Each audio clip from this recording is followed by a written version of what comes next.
mencatat rekomendasi pemerintah Indonesia terkait situasi HAM di Papua. Ya, Papua merupakan salah satu isu prioritas yang dijalankan oleh Komnas HAM saat periode ini. Dan pemerintah menyatakan menerima rekomendasi UPR terkait situasi di Papua adalah untuk melanjutkan penyelidikan pelanggaran HAM yang terjadi di Papua dengan secara transparan meminta pertanggungjawaban hukum kepada pihak-pihak yang bertanggung jawab atas terjadinya pelanggaran HAM. Pemerintah juga berkomitmen untuk menjunjung tinggi, menghormati, dan mempromosikan hak asasi manusia di Papua, termasuk dalam isu-isu kebebasan berkumpul, berpendapat, berekspresi, dan kebebasan pers, serta hak-hak perempuan, anak, dan minoritas, dengan memprioritaskan perlindungan warga sipil. Yang menarik juga adalah terkait isu hukum pidana atau KUHP. Seperti kita tahu, Indonesia baru saja mengesahkan KUHP yang baru, meskipun itu baru akan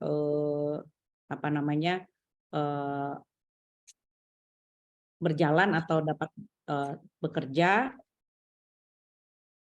3 tahun lagi sejak disahkan. Isu KUHP juga disorot di dalam rekomendasi UPR. Nah, tentu kita tahu pasca pengesahan KUHP ada banyak polemik terkait isi KUHP. Nah, di dalam rekomendasi UPR tersebut, pemerintah menerima komitmen untuk memastikan bahwa implementasi KUHP akan berjalan sesuai dengan hukum dan kewajiban internasional. Nah, ini juga perlu kita pantau ke depan. Komnas HAM sendiri akan terus memantau pelaksanaan dari KUHP karena sekarang belum bisa kita nilai karena belum bekerja undang-undang ini atau KUHP ini. Maka nanti ke depan kita perlu memantau komitmen pemerintah ini. Dari 269 rekomendasi tadi saya sebutkan ada 205 yang diterima. Nah, selebihnya dicatat. Isu-isu yang dicatat artinya belum sepenuhnya diterima atau pemerintah tidak secara tegas menyatakan komitmennya untuk rekomendasi tersebut. Salah satunya adalah terkait hukuman mati. Seperti kita tahu, isu hukuman mati adalah isu yang selalu contentious atau perdebatannya sangat keras, dan atau juga perubahan-perubahan terkait persoalan hukuman mati memang selalu terjadi secara evolusi ya, perlahan gitu, tidak pernah bisa cepat. Nah, sehubungan dengan itu, memang rekomendasi-rekomendasi terkait hukuman mati merupakan penghapusan hukuman mati, termasuk ratifikasi optional protokol konvensi hak sipil politik, merupakan beberapa rekomendasi yang hanya dicatat oleh pemerintah Indonesia, jadi tidak diterima sebagai komitmen. Hal ini khususnya karena Indonesia sendiri di dalam hukum dan peraturan perundang-undangan yang ada masih menerapkan hukuman mati. Nah, terkait dengan itu, Komnas HAM ingin menekankan bahwa meskipun hukuman mati masih berlaku di Indonesia, tetapi di dalam KUHP yang baru, hukuman mati bukan lagi merupakan hukuman pokok. Dan dia hanya dapat diterapkan kepada pidana-pidana yang khusus, dan bahkan peluang untuk melakukan komutasi dari hukuman mati itu juga diatur di dalam KUHP yang baru. Nah, di dalam rekomendasi UPR tersebut, pemerintah menerima rekomendasi untuk menerapkan mekanisme peringanan hukuman bagi terpidana mati, dan juga menerima mekanisme gerasi dalam penerapan hukuman mati, gitu ya. Jadi sebetulnya ada perubahan di dalam hukum Indonesia terkait penerapan hukuman mati, meskipun hukuman mati itu sendiri masih ada dan masih berlaku. Hal yang perlu kita catat juga secara positif adalah rekomendasi terkait pembela HAM, termasuk di sini perempuan pembela HAM, ya, Women Human Rights Defenders, di mana pemerintah menerima rekomendasi untuk mengadopsi peraturan perundang-undangan dan menerapkan kebijakan komprehensif bagi pelindungan pembela HAM, termasuk perempuan pembela HAM, dan pembela HAM dalam berbagai isu maupun sektor, seperti pembela HAM dalam isu lingkungan, aktivis, dan jurnalis. Tak hanya itu, juga pemerintah berkomitmen untuk mengadopsi kerangka hukum dan kebijakan komprehensif bagi mekanisme pelindungan pembela HAM yang preventif, ya. Jadi jangan sampai pembela HAM itu sudah dulu mengalami ancaman, tapi bagaimana ada langkah-langkah pencegahan. Nah, itu komitmen yang diterima oleh pemerintah. Saya rasa ini juga perlu menjadi perhatian kita semua ke depan terhadap komitmen pemerintah tersebut. Hal lain yang terkait langsung dengan tugas dan kewenangan Komnas HAM adalah terkait penyelidikan peradilan, ya, terkait pelanggaran HAM yang berat atau juga yang masa lalu, di mana pemerintah Indonesia berkomitmen untuk menyediakan sumber daya dan dukungan yang memadai terhadap Kejaksaan Agung untuk menyelenggarakan persidangan yang adil, kredibel, independen, dan transparan atas pelanggaran HAM berat masa lalu. Dan pemerintah juga berkomitmen untuk memerangi impunitas secara efektif dengan segera menyelidiki pelanggaran hak asasi manusia di masa lalu maupun yang sekarang secara adil, kredibel, dan mandiri, terbuka dan transparan. Dan ini perlu dicatat oleh teman-teman Komnas Perempuan dan juga lainnya, termasuk kekerasan seksual dan berbasis gender. Sebagai penutup, kembali ya, UPR ini kan tadi disebutkan dalam pembukaan oleh Ibu Ketua Komnas HAM, bahwa Komnas Perempuan, ya, nanti 5 tahun lagi baru ada siklus berikutnya. Nah, saya pikir kita punya waktu cukup panjang, 5 tahun, untuk memantau pelaksanaan rekomendasi UPR yang telah diterima oleh pemerintah Indonesia. Dan ini merupakan peluang sekaligus tanggung jawab kita sebagai lembaga HAM maupun sebagai masyarakat umum, ya, untuk memantau dan mendorong pelaksanaan komitmen tersebut. Karena mekanisme UPR ini merupakan satu mekanisme yang memberikan ruang yang sangat luas untuk mengangkat berbagai isu. Dia tidak dibatasi oleh tematik isu human rights-nya, dan juga dia tidak dibatasi oleh konvensi-konvensi yang sudah diratifikasi oleh Indonesia, gitu. Jadi kita bisa mengangkat berbagai isu melalui kerangka yang beragam, bisa melalui konvensi, bisa melalui norma-norma soft law yang ada di dalam instrumen hak asasi manusia, dan juga menggunakan dan juga isunya tidak terbatas hanya pada isu-isu yang secara normatif diatur di dalam konvensi-konvensi, tetapi kita bisa mengangkat isu-isu yang secara aktual terjadi di Indonesia dan membutuhkan perhatian khusus dari pemerintah, dan itu bisa kita bawa di dalam diplomasi hak asasi manusia melalui forum UPR atau mekanisme UPR ini. Mungkin demikian dari saya dari mewakili Komnas HAM, dan terima kasih juga kepada teman-teman Komnas Perempuan, lembaga HAM yang lain yang sudah juga memberikan dukungan dalam proses UPR kemarin, ya, bahwa kita semua bersama memiliki kepentingan dan agenda untuk menggunakan UPR, mekanisme UPR untuk memperkuat agenda HAM Indonesia. Terima kasih. Selamat siang. Assalamualaikum warahmatullahi wabarakatuh. Ya, terima kasih sekali lagi kepada Ibu Adnika untuk pemaparannya yang pas, ya, 15 menit lewat setengah menit saja. Terima kasih banyak Bu Adnika untuk pemaparannya. Untuk pemapar kedua, kita langsung saja kepada Ibu Reni Marike Huta Barat dari Komnas Perempuan untuk menyampaikan pemaparan juga, waktu 15 menit. Silakan Kak Reni.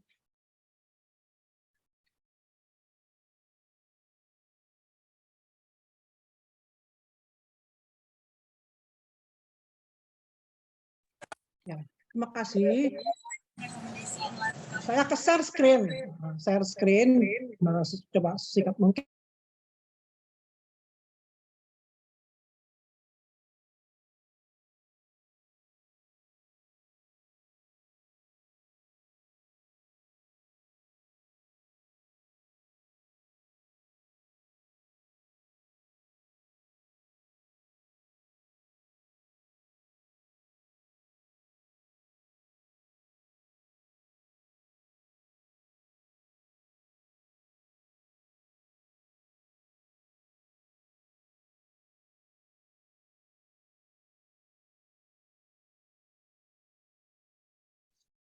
Reni masih mute, mungkin bisa disampaikan ya, diketikkan ke beliau.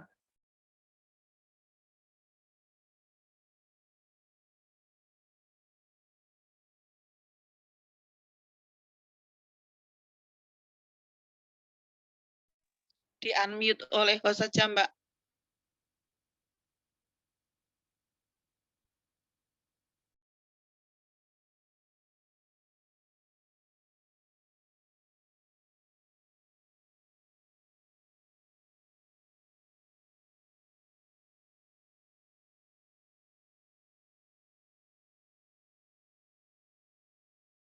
Ya, antara lain itu undang-undang TPKS ya, sudah ada di situ. Kemudian mengesahkan undang-undang pekerja migran, itu antara lain juga menaikkan umur perkawinan ini, sekedar kilas balik sedikit.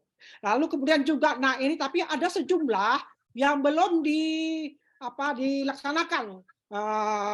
Itu ratifikasi opsional protokol anti penyiksaan, lalu juga kebebasan beragama, memastikan termasuk revisi KUHP, juga penghapusan perda-perda diskriminatif, penista agama, lalu penghapusan kebijakan diskriminatif juga perlindungan pembela HAM, pengesahan protokol opsional HSIPOL, lalu praktik berbahaya FGM. Ini muncul berapa dari siklus-siklus sebelumnya. Kalau tidak salah siklus 2 udah muncul itu ya. Lalu juga fasilitas pemulihan bagi korban kekerasan seksual. Tapi dengan adanya undang-undang PKS, maka yang terakhir ini khusus penjadian fasilitas ini akan ditindaklanjuti. Itu yang pertama. Kemudian berikutnya, lembar berikut, bagaimana caranya nih ya? Memindahkan lembar berikutnya. Aduh. Berikutnya, lalu, nah ini terkait dengan isu-isu yang banyak. Saya coba ambil dari yang sudah disortirkan oleh Kemenlu. Terbanyak adalah kesalahan gender. Lalu menyusul ke kerangka hukum 37 itu penguatan kerjasama mekanisme internasional, termasuk mengundang pelapor khusus dari PBB situ ya. Itu termasuk besar banyak sana. Ruang sipil juga banyak. Kelompok rentan. Itu. Ini adalah 5 besar yang sudah disortir sebagai oleh Kemenlu. Lalu berikutnya, nah ini terkait dengan HAM perempuan. Kita coba rinci dari yang sudah di klaster tadi. Ini Komnas Perempuan mencoba merincinya. Itu ada perlindungan pembela HAM di sana. Kemudian juga pengurangan AKI. Kemudian juga penghapusan gender based violence, aset layanan Kespro untuk khusus wilayah terluar, termiskin dan terjauh itu ya. Lalu memperkuat kerangka gender, kerangka kebijakan perlindungan perempuan dan kekerasan, juga layanan pemulihan dari bagi korban perempuan atau kekerasan itu ya. Lalu memperkuat perencanaan nasional untuk pelaksanaan gender itu masuk ranhamnya karena. Lalu lingkungan bersih ini masih terkait dengan konflik sumber daya alam. Itu masih banyak 7.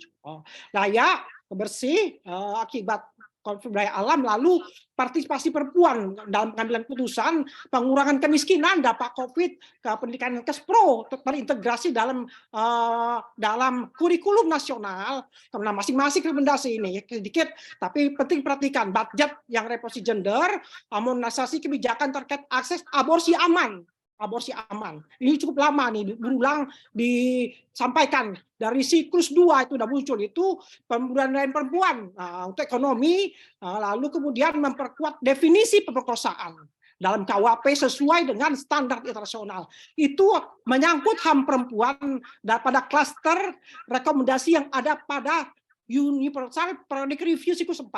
Nah, ini instrumen kerjasama mekanisme HAM internasional. Ini antara lain. Yang terbanyak adalah penghapusan dan moratorium menyangkut hukuman mati. Ya, itu deret 19 sana. Lalu kemudian opcat di atas itu 17 ya. Lalu kemudian penerapan mekanisme dengan kerjasama dengan Dewan HAM, antara lain juga mengundang special rapporteur, pelapor khusus PBB di situ ya, memperkuat indikator HAM dan prinsip HAM dalam kebijakan nasional, membuka dialog konstruktif juga di situ. Ini ada 14, lalu protokol opsional pengesahan hak sipil untuk penghapusan hukuman mati. Lalu konvensi perlindungan semua orang pelanggaran paksa itu ada 11. Selanjutnya masing-masing revisi KUHP, Statut Roma, pengesahan Statut Roma, protokol opsional CEDAW, konvensi ILO dan kerja layak PRT itu ya. Nah, ini masing-masing satu. Jadi cukup banyak menyangkut mekanisme dan kerjasama dengan mekanisme internasional yang direkomendasikan oleh UPR siklus 4 tadi sana. Termasuk di situ sebenarnya penghilangan paksa segala macam situ yang tidak diterima, disahkan diadopsi pemerintah. Lalu berikutnya, nah ini menyangkut lembar berikutnya, tinjau ulang kebijakan diskriminatif termasuk undang-undang ITE, itu termasuk minta tinjau ulang. Lalu kemudian peran HAM, memperkuat Komnas Perempuan HAM, menyelidiki pelanggaran HAM Papua yang disebut Andika tadi, termasuk kekerasan seksual, mencegah impunitas juga termasuk, karena peningkatan kesadaran pelatihan HAM gender bagi pejabat publik termasuk itu APH sana, penghapusan impunitas, menciptakan peradilan yang transparan, menyediakan layanan pemulihan termasuk perempuan korban kekerasan di sana bagi perempuan korban pelanggaran korban pelanggaran HAM masa lalu.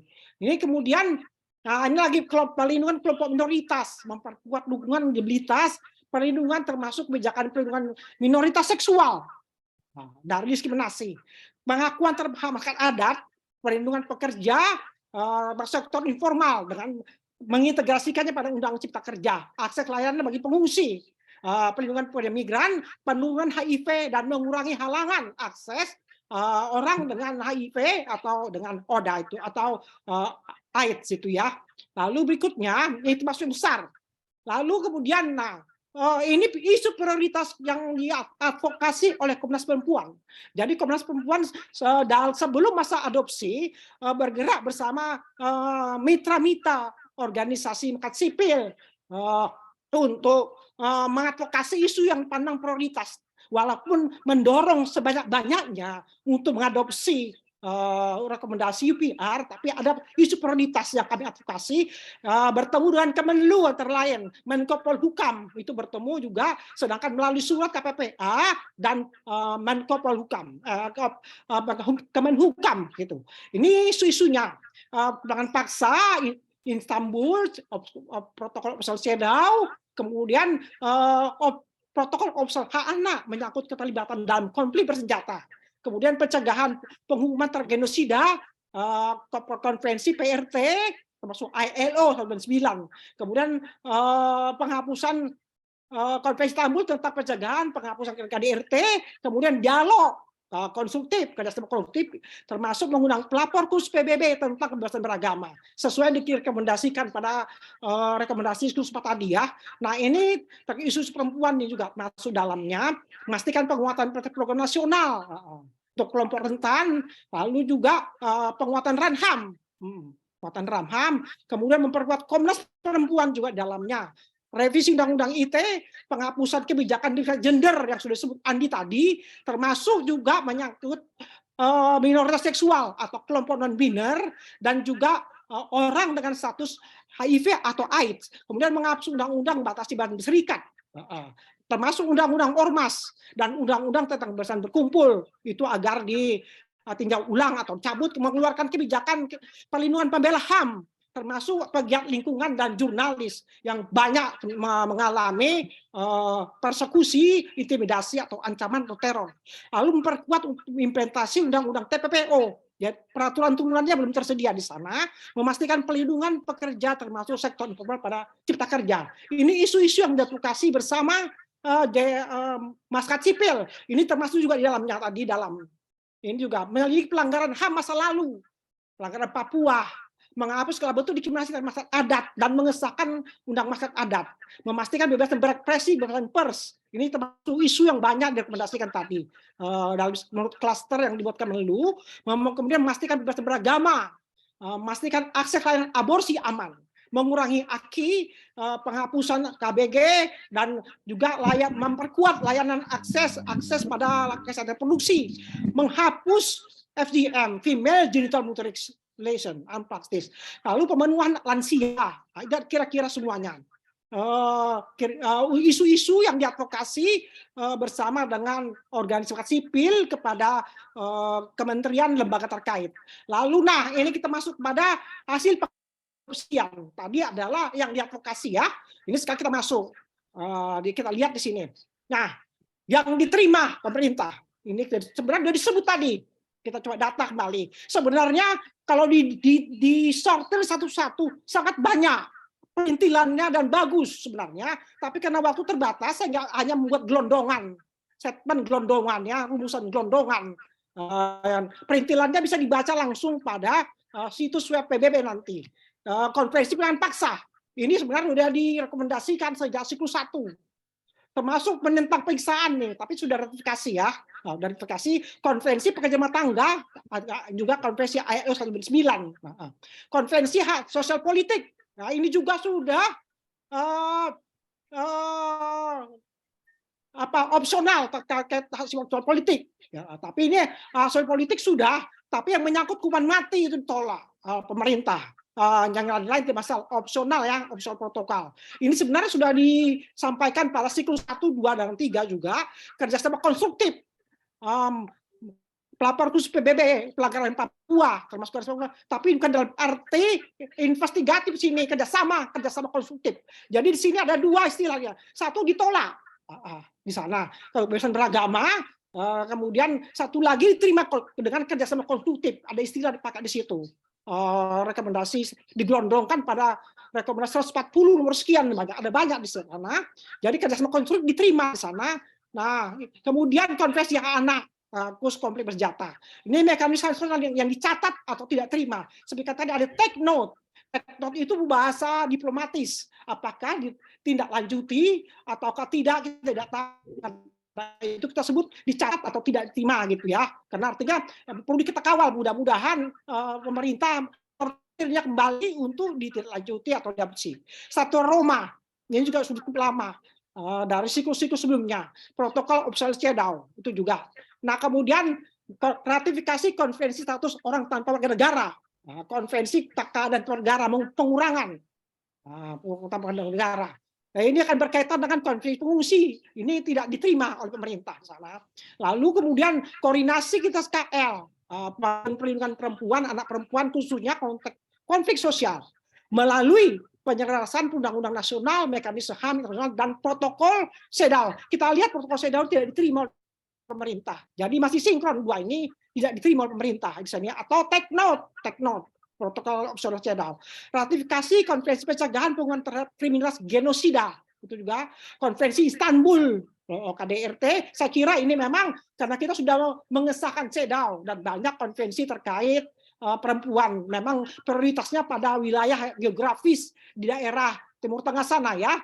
Kemudian mengundang pelapor khusus kebebasan beragama. Tanpa hambatan akses juga ke Papua Barat, menyelidiki pelanggaran HAM di Indonesia termasuk Papua, memastikan akses bagi pengamat independen, wartawan termasuk situ, memastikan hak penentuan diri sendiri, penghormatan hak masyarakat adat di sini. Ini adalah yang take note atau tidak terima. Penguatan ICPD, implementasi PD Nairobi Summit terkait sinkronisasi kebijakan strategi terpadu subnasional untuk mengurangi AKI. Mencapai target KB, mengurangi kekerasan terhadap perempuan dan penghapusan female genital mutilation. Itu protokol opsional hak sipol bertujuan hukuman mati itu juga tidak diterima atau take note tadi. Yang diterima ini basket adat, PPRT, perlindungan pembela HAM, termasuk perlindungan pembela HAM dari intimidasi, ancaman, serangan kelompok isu lingkungan maupun jurnalis misalnya termasuk Papua. Sebagian rekomendasi dukung Penyelidikan pelanggaran HAM di Papua memperkuat kebebasan berkumpul, pemajuan HAM serta pemenuhan hak-hak perempuan Papua, kelompok minoritas dengan mengedepankan pembangunan dan kesejahteraan. Revisi KUHP selaras dengan instrumen HAM internasional, tak terbatas pada konvensi ASIPOL dan penyiksaan di sana. Lalu kemudian memastikan perlindungan hukum mencegah segala bentuk diskriminasi berbasis gender, etnis, agama, orientasi seksual, dan status HIV. Itu penguatan kerangka kerjasama ASEAN untuk penghapusan tindak pidana perdagangan orang dan pelindungan pemulihan korbannya. Lalu menjamin perlindungan pekerja termasuk sektor informal dalam kerangka Omnibus Law dan Undang Cipta Kerja ini. Lalu kemudian berikutnya, diterima atau dicatat rekomendasi terkait hak minoritas seksual. Ini mencabut legislasi berdasarkan orientasi seksual ini tidak diterima. Tadi sudah disebut ya, memang minoritas seksual di pemerintah ada yang diterima, yaitu terkait dengan hak-hak negaraan, misalnya untuk KTP itu. Tapi kalau untuk pengakuan eksistensi itu kayaknya dia masih take note atau tidak terima di sini terkait hak minoritas seksual. Jadi ini ada pemilahan setengah diterima setengah tidak. Lalu penghapusan dispensasi kawin nanti anak ya KPAI akan menjelaskan karena ini termasuk salah satu bentuk kekerasan seksual. Penghapusan female generation dan meluaskan kampanye juga tidak terima. Revisi KUHP terkait mati ini masuk dengan sejalan dengan penolakan opsional protokol ASIPOL yang bertujuan penghapusan mati tadi ya. Lalu mencabut undang batas kebebasan berkumpul, undang-undang ormas dan undang kebebasan berserikat, membebaskan tanpa syarat tahanan yang tahan karena protes bela HAM dan jurnalis. Ini juga ya, tidak diterima. Jadi ini menyangkut perlindungan bela HAM itu juga ada yang tidak diterima di sana khusus ini tanpa syarat tahanan ini. Jadi disortir oleh pemerintah, lalu tinjau ulang KUHP tadi ya, khusus tentang fitnah, pencemaran baik presiden, sebenarnya. Lalu mengintegrasi dalam rencana nasional terkait penghapusan diskriminasi terhadap perempuan, interseksinya, kriminalitas, bahkan adat warga turunan Eropa, Afrika misalnya, itu tidak diterima. Lalu kemudian perlindungan bela HAM dari intimidasi ini penguatan diterima, penguatan perempuan diterima. Pelanggaran bela HAM Papua, pelanggaran Papua tidak pelanggaran masa lalu, tapi sudah dilaksanakan dengan 12 pelanggaran pengakuan 12 pelanggaran HAM. Namun memang sebenarnya masih banyak lagi peristiwa pelanggaran HAM yang belum misalnya Paniai, kemudian juga Lampung juga belum masuk ke dalamnya, gitu ya. Nah, lalu memperkuat kebijakan program hak minoritas khusus disabilitas. Gitu. Kemudian hak minoritas seksual sebagai warga negara tadi sesuai dengan konstitusi tadi ya. Itu kemudian koordinasi dan konsultasi dengan sipil untuk pengesahan opsional protokol hak anak terkait keterlibatan dalam konflik jatah. Ini KPAI akan menjelaskan nanti. Memastikan pelindungan serangan tindak pidana HAM itu juga. Jadi ada tindak lanjut sebagai bagian dari pelindungan terhadap pembela HAM di sana yang diterima oleh pemerintah. Lalu untuk ini juga kerangka kerjasama lembaga dalam rangka pembunuhan HAM perempuan di sini, penguatan KL, perlindungan perempuan anak, penguatan implementasi HAM dengan melibatkan Komnas Perempuan, semua lembaga HAM dan juga organisasi sipil dan pemangku kepentingan lainnya. Lalu penyusunan indikator HAM untuk secara objektif bisa diukur, gitu. Disebenarnya prinsip HAM pada kebijakan daerah nasional. Jadi termasuk APH, pemerintah daerah, sosialisasi sana. Lalu pengembangan run bisnis dan HAM sudah ada sebenarnya draftnya, tapi belum keluar. Kita tunggu saja bagaimana nanti ini diimplementasikan dan juga kita bisa menerima draftnya dan semoga bisa memberi masukan sesuai dengan tupoksi lembaga masing-masing anak, perempuan atau disabilitas ya. Kemudian mekanisme pencegahan efektif kebencian berbasis agama, ini penghapusan perda diskriminatif yang disebut tadi, kemudian reformasi sistem peradilan pidana memastikan kesetaraan di hadapan hukum, juga pemantauan pelaksanaan oleh APH di lapangan. Tinjau ulang modifikasi undang-undangan batasi kebebasan sipil media agar selaras dengan HAM internasional. Lalu berikutnya ini memastikan kebebasan berekspresi, memastikan hak beragama selaras dengan konstitusi RI dan instrumen HAM internasional. Ini terkait dengan penguatan kelembagaan dan pemenuhan HAM perempuan. Lalu berikutnya menjamin hak aborsi aman, ini tidak terima. Ini tidak terima. Coba balik, tolong dibalik ya. halaman berikutnya. Ini yang diterima, hak aborsi aman, kerja layak, mengurangi aki, lansia, dan juga penguatan layanan kesehatan mental untuk psikososial maupun korban KS ya, pencegahan HIV dan juga menghapus hambatan-hambatan dalam layanan pengobatannya. Lalu layanan kesehatan terpencil, terluar, termiskin 3T. Lalu hak atas lingkungan ini berhubungan dengan masalah masyarakat adat, masih bisa disinkron di sana masyarakat adat, lalu juga lingkungan hidup, menjamin lingkungan hidup yang sehat akibat pertambangan, deforestasi, konflik ayam dan lain-lain seperti itu. Lalu kemudian akses kualitas layanan asuransi kesehatan nasional kayak BPJS itu, penguatan pendidikan dasar 12 tahun untuk pemberdayaan perempuan, termasuk keluarga miskin, juga meningkatkan disabilitas ini nanti, pendidikan inklusif secara nasional bagi disabilitas. Lalu pemenuhan kebutuhan dasar pengungsi domestik, shelter, akses pendidikan dan kesehatan. Nah, itu pengungsi, khususnya internal displaced person, pengungsi domestik ke sana ya, karena sudah ditolak pengungsi refugee dalam arti refugee. Lalu berikutnya ini penguatan anggaran gender, halaman berikutnya. Kayak bebasan pers, menghapus diskriminasi terhadap dimoralisasi seksual, masalah layanan kesehatan, itu termasuk yang terima. Penguatan kerangka hukum kelembagaan perlindungan pekerja migran dan keluarganya diterima semuanya. Lalu perlindungan masyarakat adat. Lalu pelibatan mereka ketika wilayah mereka akan digunakan untuk proyek nasional, prior and informed consent, itu perlu pelibatan substantif di sana, persetujuan mereka. Jadi mereka perlu terlibat dalam pengambilan keputusan ketika suatu proyek pembangunan akan berdampak pada mereka. Lalu APH terkait undang-undang TPKS yang sekarang akan ditindaklanjuti dengan pengesahan dan juga PPPP-nya akan selesai dirumuskan. Kemudian penguatan rencana aksi nasional perlindungan perempuan termasuk perempuan dalam pengambilan putusan sana, memerangi impunitas dengan melihat pelanggaran HAM masa lalu, termasuk karena seksual secara independen, kredibel, adil, transparan dan terbuka di sana, termasuk sini.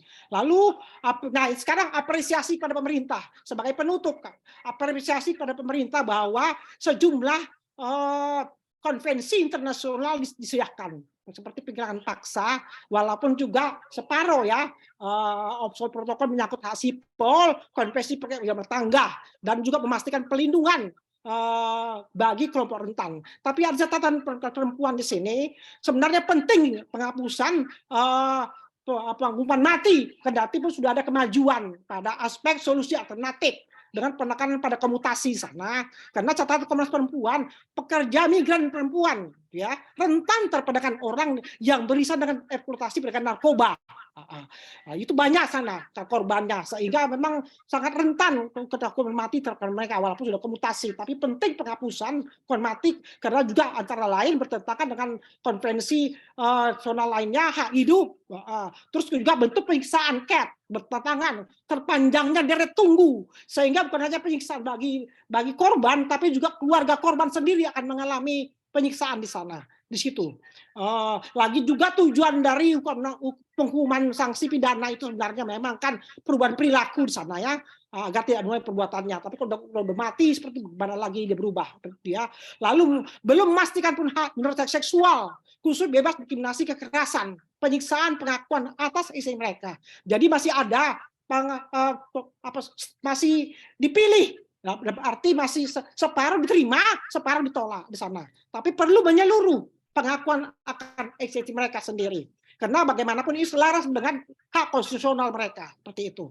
Lalu tidak menerima penghapusan PJM, dispensasi kawin, berarti akan mengancam pada kualitas hidup perempuan yang mengalami dampak dari FGM, perkawinan paksa di sana. Ini akan jadi ancaman bagi generasi masa depan seperti itu.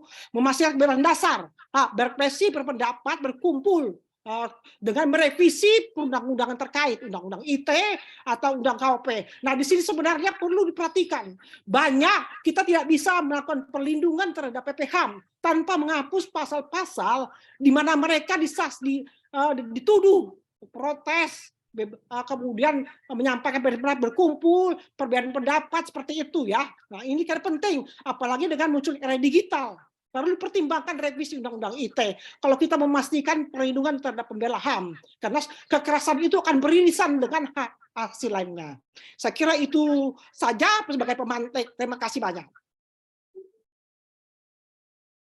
Baik, terima kasih banyak Kak Reni untuk pemaparan yang cukup lengkap tadi ya, untuk sudah mengklaster isu-isu yang diterima dan juga isu-isu yang di take note dan juga catatan kritis. Kita akan lanjut ke pemapar yang ketiga, yaitu Ibu Silvana Maria Apitule dari Komisioner Komisi Perlindungan Anak Indonesia. Kami persilakan, Kak Sil. Baik, terima kasih Firista. Selamat siang dan salam sehat untuk kita semua. Selamat siang menjelang sore ya. Pertama-tama terima kasih kepada teman-teman sesama NHRI ya, sesama lembaga HAM nasional untuk undangan terlibat dalam forum yang penting ini. Kawan-kawan, saya tidak menyiapkan PPT dengan bulkona dan gambar menarik seperti Raini tadi ya. Saya baca saja catatan yang telah kami buat.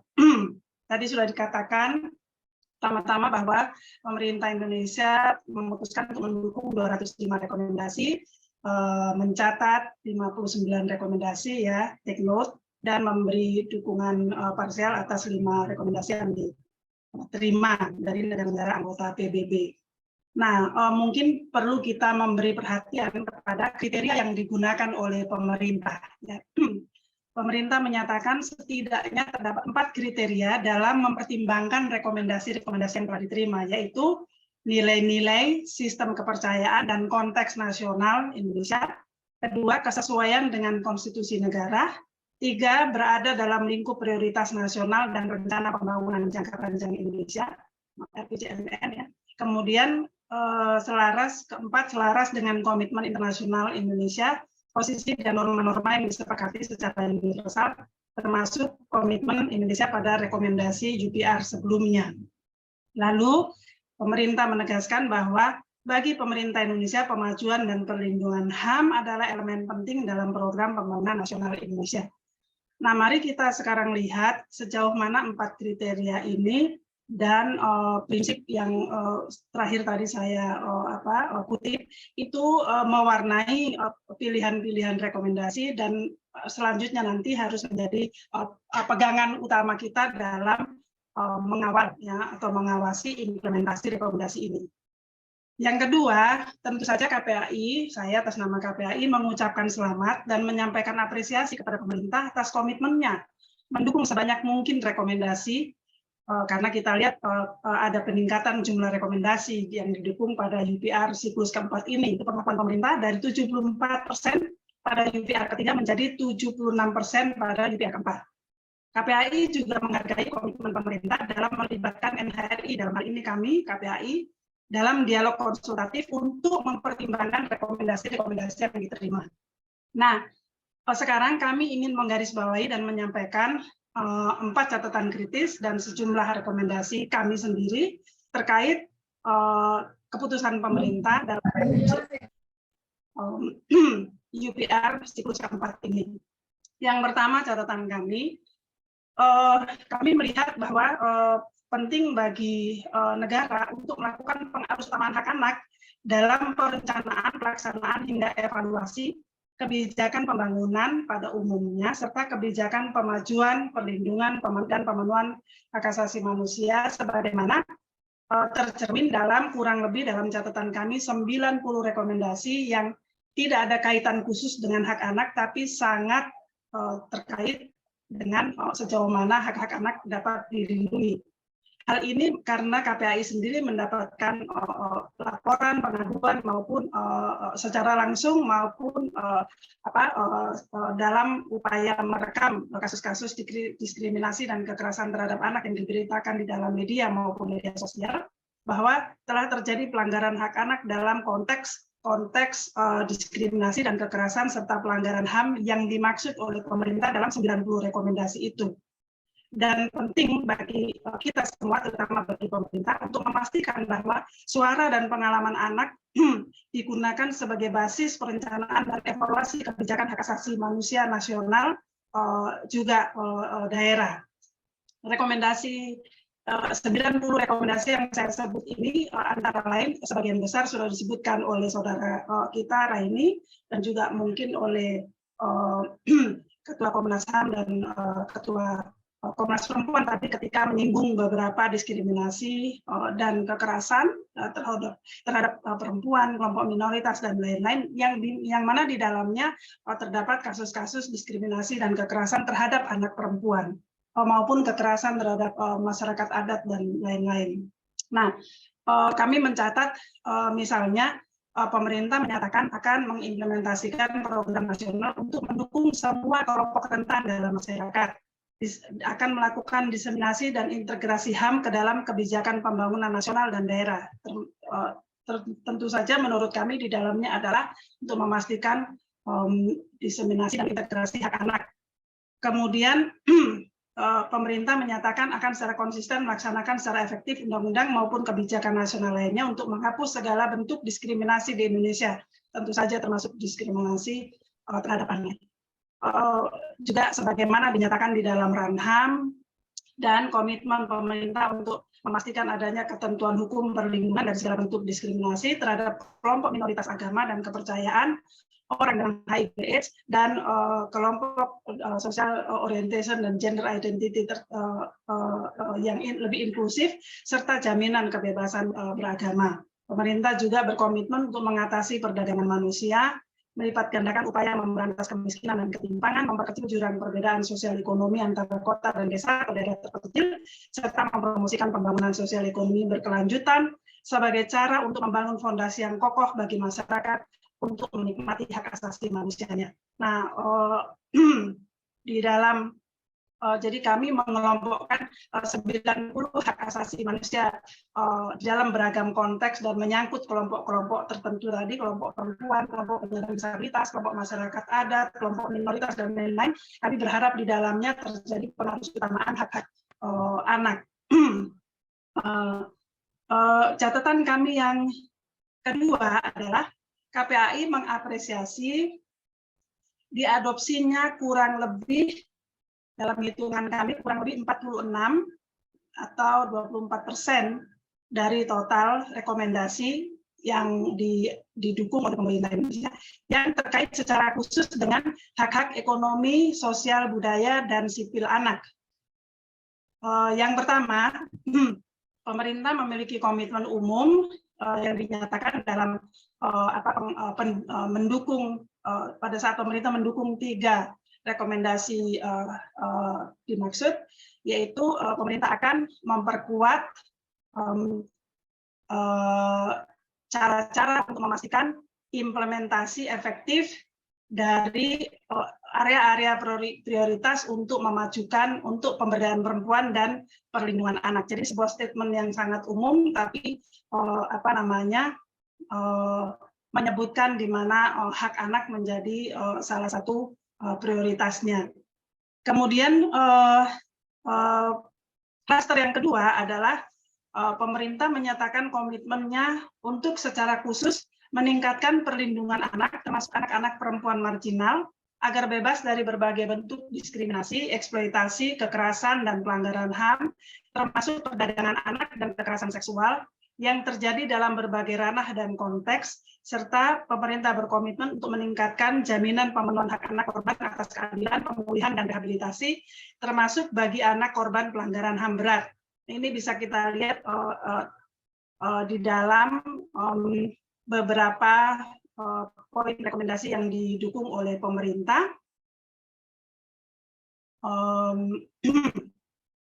Termasuk di dalamnya rekomendasi untuk menghentikan, untuk memperkenalkan kebijakan yang secara jelas menghentikan corporal punishment untuk anak dalam berbagai setting kehidupan anak. Yang ketiga, dari hak yang khusus terkait hak anak ini, KPAI mencatat 4 rekomendasi yang diadopsi khusus tentang hak anak untuk bebas dari eksploitasi dan dipekerjakan dalam pekerjaan-pekerjaan berbahaya, termasuk sebagai pekerja rumah tangga dan pekerja seksual. Jumlah rekomendasi yang diadopsi ini menunjukkan bagi KPAI ini mencerminkan keseriusan pemerintah untuk men-tackle isu ini. ya. Isu anak bebas dari eksploitasi, bebas dari pekerjaan-pekerjaan berbahaya, dan termasuk sebagai pekerja rumah tangga dan pekerja seksual. Yang keempat, kami juga mencatat adanya komitmen terbuka pemerintah untuk memastikan perlindungan anak agar bebas dari pelibatan dalam konflik bersenjata. Tadi Raini dari Komnas Perempuan sudah menyebutkan ini beberapa kali. Bagi kami, penting bagi kita semua untuk memandang Papua sebagai wilayah yang perlu mendapat perhatian khusus dalam hal ini. Memang belum ada data tentang anak yang direkrut atau dimanfaatkan dalam konflik bersenjata di sana, tetapi yang jelas ada data mengenai anak yang menjadi korban langsung dari konflik bersenjata. Pada tahun 2022 dilaporkan oleh Kepala Perwakilan Komnas HAM Papua ada 13 anak menjadi korban. Tapi kalau kita belajar dari pengalaman Poso, pengalaman Maluku, dan wilayah lainnya, maka upaya pemerintah untuk berupaya mempercepat atau melihat kemungkinan untuk meratifikasi opsional protokol konvensi hak anak mengenai pelibatan anak dalam konflik bersenjata, maka ini harus kita apresiasi. Yang berikut terkait dengan hak kesehatan reproduksi anak perempuan. Memang ada 2 rekomendasi khusus mengenai hal ini, dan KPAI sendiri melihat bahwa khusus mengenai hak kesehatan reproduksi termasuk dengan isu-isu yang terkait langsung dengannya seperti yang tadi disampaikan oleh Raini, itu perlu mendapat perhatian kita karena tampaknya rekomendasi terkait hak ini kita lihat hanya 2 poin yang disetujui, didukung secara jelas oleh pemerintah. Hak anak yang paling banyak, rekomendasi terkait hak anak yang paling banyak didukung oleh pemerintah adalah hak anak atas pendidikan. Nah, ini memperlihatkan prioritas pemerintah dan mendorong kita nanti pada akhirnya untuk memastikan apakah komitmen ini dilaksanakan sesuai dengan janji pemerintah di hadapan mekanisme HAM global. Yang ke-7 adalah hak anak penyandang disabilitas. Nah, saya rasa nanti ini teman-teman dari KMD juga akan bicara mengenai hal ini, tapi kami mencatat ada kurang lebih 4 atau 5 rekomendasi khusus terkait hal ini. Kami menyambut gembira perhatian yang cukup besar kepada anak penyandang disabilitas untuk dipastikan pemenuhan hak-haknya dan tidak ditinggalkan dalam proses pembangunan maupun agenda perlindungan HAM secara umum di Indonesia.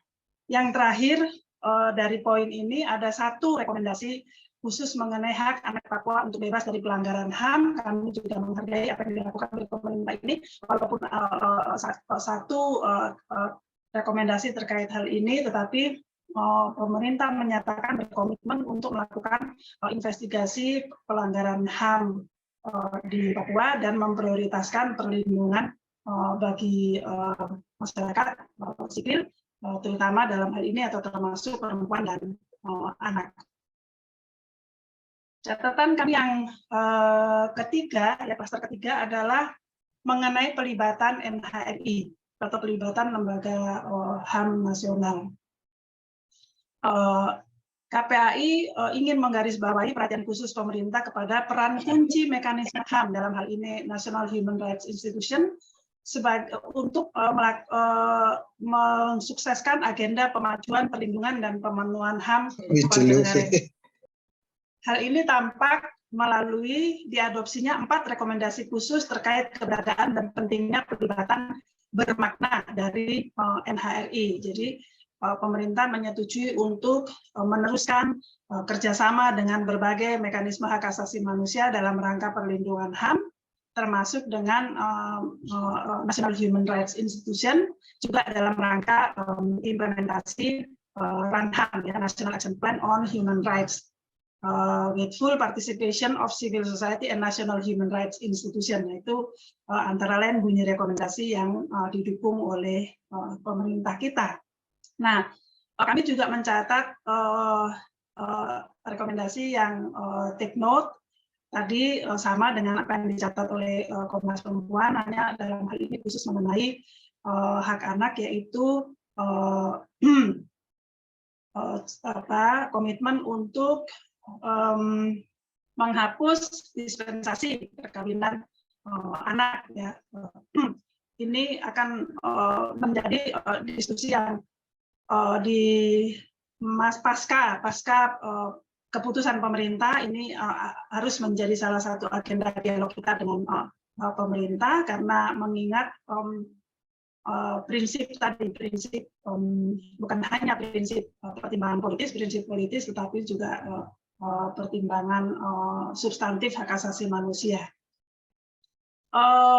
Sekarang yang terakhir catatan penutup kami, pertama KPAI mendorong pemerintah untuk tidak hanya fokus pada kriteria politis. Bagi kami 4 kriteria yang tadi saya sebutkan di awal adalah kriteria politis dalam mempertimbangkan rekomendasi yang didukung maupun sebagian didukung maupun dicatat.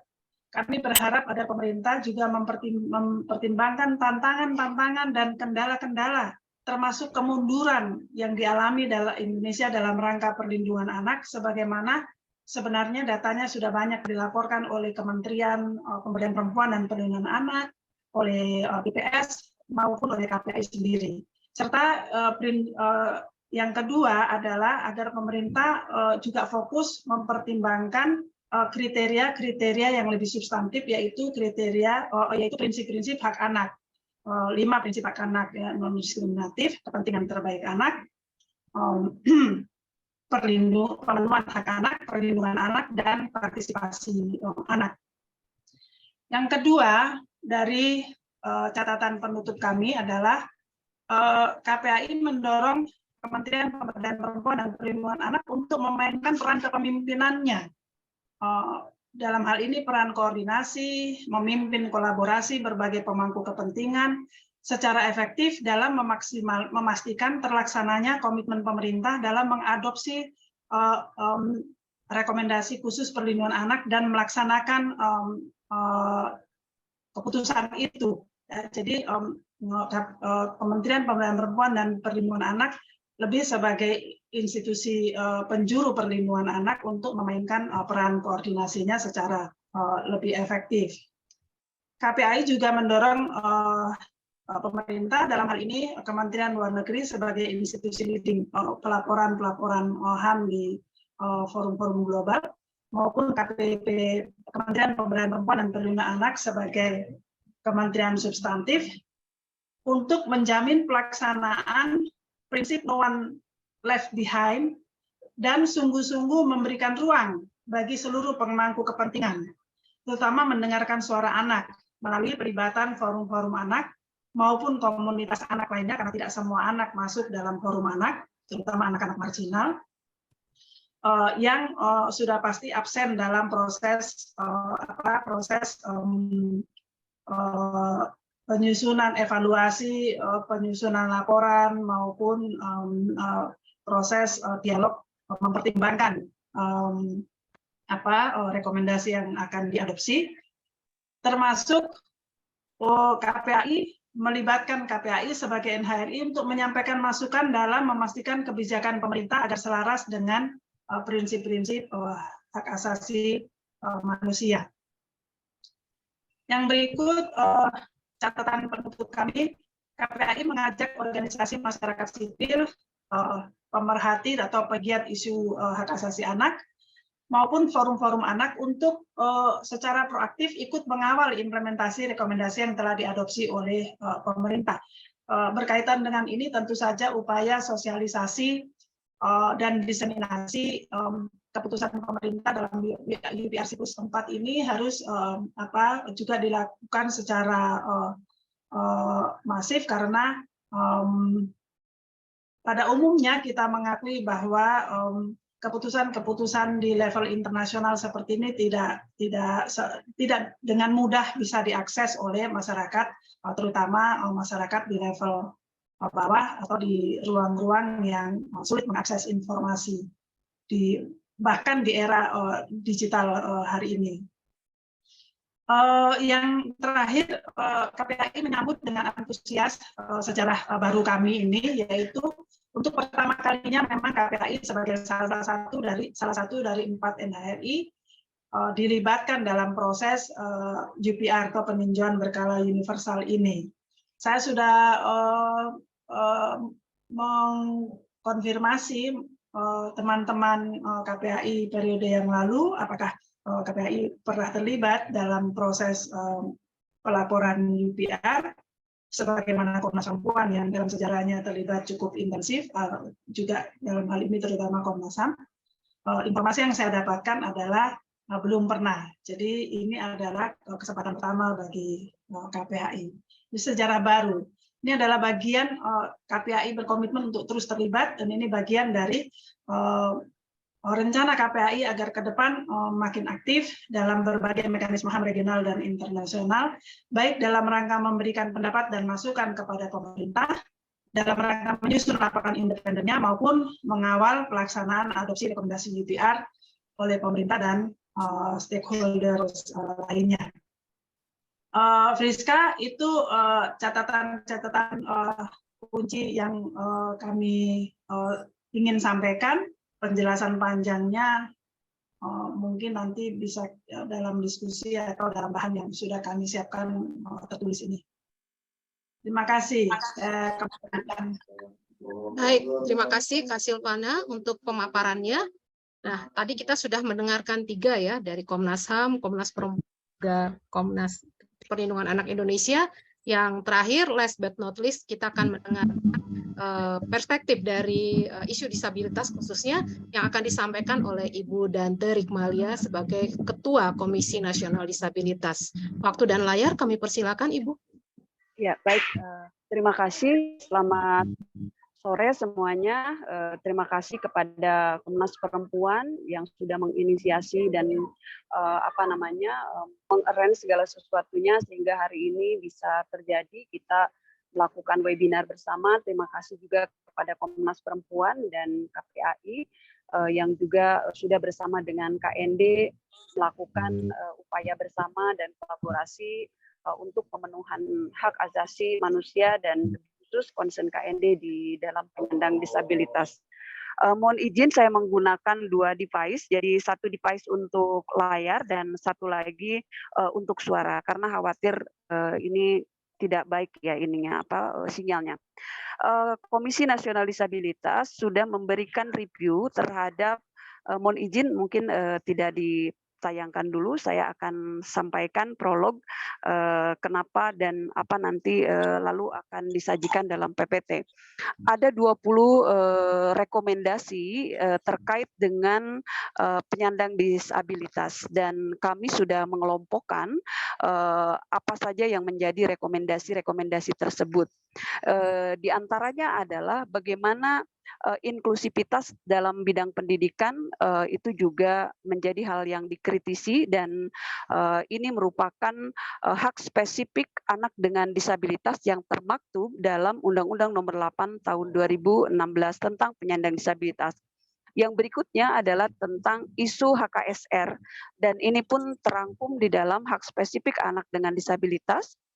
Lalu juga terkait dengan isu bagaimana penguatan penyandang disabilitas dalam implementasi oleh pemerintah, baik pemerintah pusat maupun pemerintah daerah, dan juga bagaimana kondisi kesehatan penyandang disabilitas yang saat ini memang masih sangat perlu untuk diberikan dukungan yang sangat kuat. Kemudian rekomendasi lainnya terkait dengan spesifik kelembagaan Komisi Nasional Disabilitas dan juga bagaimana kelompok rentan diantaranya disabilitas mental juga yang masih mengalami ketertinggalan dan bahkan pemenuhan haknya masih sangat jauh tertinggal dari disabilitas yang lainnya, dan juga terkait hak bebas dari diskriminasi, penelantaran, penyiksaan dan eksploitasi. Dan juga terkait bagaimana regulasi yang mendukung agar pemenuhan hak penyandang disabilitas dapat dilakukan, dan juga terkait dengan perempuan dengan disabilitas itu pun menjadi rekomendasi yang coba kami rangkum dan kami akan memberikan pandangan kami, sikap kami terhadap apa yang direkomendasikan dalam UPR siklus 4 ini. Izin sekarang kami masuk kepada slide-nya. Sebagai gambaran umum dan ini merupakan jawaban ataupun sikap negara, saya pikir ya, kami pikir bahwa KND dibentuk berdasarkan pasal 131 Undang-Undang Nomor 8 Tahun 2016 tentang penyandang disabilitas dalam rangka pelaksanaan penghormatan, pelindungan dan pemenuhan hak penyandang disabilitas. Dan ini juga merespon ada salah satu bagaimana implementasi UNCRPD di dalam rekomendasi kepada Indonesia. Kemudian KND bertanggung jawab secara langsung kepada Presiden dengan tugas fungsi melaksanakan pemantauan, evaluasi, advokasi, pelaksanaan penghormatan, pelindungan, dan pemenuhan hak penyandang disabilitas ada pada slide berikutnya. Dan kita juga melihat pada slide berikutnya bahwa terbentuknya Komisi Nasional Disabilitas adalah bukti kehadiran negara dalam pemenuhan hak penyandang disabilitas, sehingga dengan adanya KND mendorong dan melakukan advokasi terhadap seluruh kementerian lembaga, pemerintah daerah, dan juga sektor swasta. Ada pada slide berikutnya. Dan slide tambahan semestinya slide tambahan ini ada yang disebut dengan pendekatan kerja Komisi Nasional Disabilitas yang melakukan dua pendekatan. Yang pertama adalah top down. Top down ini memastikan kementerian lembaga, pemerintah daerah, dan semua pihak ketika membuat program kegiatan dan juga anggaran mengharusutamakan disabilitas. Kemudian pendekatan yang kedua adalah bottom up, di mana Komisi Nasional Disabilitas melakukan penjangkauan kepada organisasi penyandang disabilitas, kepada masyarakat sipil, kepada penyandang disabilitasnya untuk kami melihat bagaimana pemenuhan hak penyandang disabilitas bisa dipenuhi sehingga setiap individu dengan disabilitas dapat mengalami perkembangan dan pertumbuhan. Dari dua pendekatan ini kemudian kami melakukan pemantauan, advokasi, dan juga evaluasi. Kemudian kami melihat gap, di mana gapnya, bagaimana ketercapaiannya, lalu kami akan memberikan rekomendasi kepada berbagai pihak yang kemudian kami rangkum. Rekomendasi ini juga disampaikan kepada Presiden sebagaimana dimandatkan kepada KND untuk melaporkannya kepada Presiden. Dan ini adalah jawaban atas semua 20 rekomendasi terhadap penyandang disabilitas yang menjadi concern Komisi Nasional Disabilitas. Jadi pendekatan kerja KND adalah salah satu jawaban yang bisa kita sampaikan, dan itu adalah sikap Komisi Nasional Disabilitas. Kemudian gambaran umum lainnya ada pada slide berikutnya. Hadirnya KND sejak 1 Desember 2021 sudah memberikan dampak terhadap percepatan pembuatan peraturan daerah, pembuatan dan pengubahan aturan kebijakan menjadi aturan yang lebih inklusif. Kemudian KND juga meningkatkan partisipasi penyandang disabilitas, termasuk terselesaikannya berbagai kasus aduan yang masuk melalui kanal Komisi Nasional Disabilitas, dan tentu saja kami melakukan beberapa referral ketika itu tidak di dalam tugas fungsi Komisi Nasional Disabilitas. Kemudian gambaran umum lainnya terkait dengan slide berikutnya ada tentang tantangan terbesar dalam melakukan sinkronisasi kebijakan dan juga dari daerah dan pusat agar selaras dengan prinsip dasar CRPD. Nah, ini dilakukan dengan advokasi kebijakan serta advokasi anggaran yang lebih berpihak kepada penyandang disabilitas, terutama dalam bidang pendidikan, kesehatan, tenaga kerja, kesejahteraan sosial, pendataan, serta penghapusan stigma yang masih berkembang di masyarakat.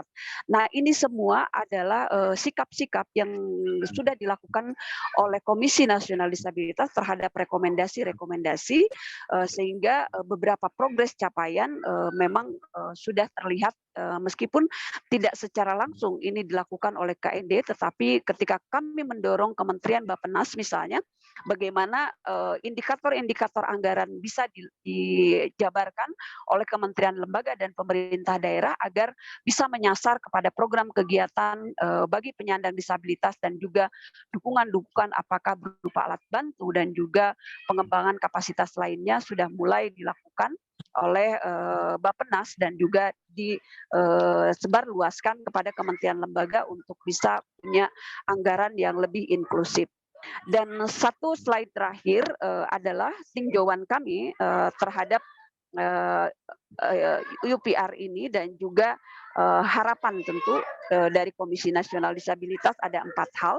Pertama, bagaimana harmonisasi kebijakan dan implementasinya bisa terus dikawal oleh bersama-sama, dan tentu KND akan mengadvokasi semua pihak untuk bisa menyelaraskan regulasi berdasarkan UNCRPD dan Undang-Undang 8 tahun 2016 tentang penyandang disabilitas.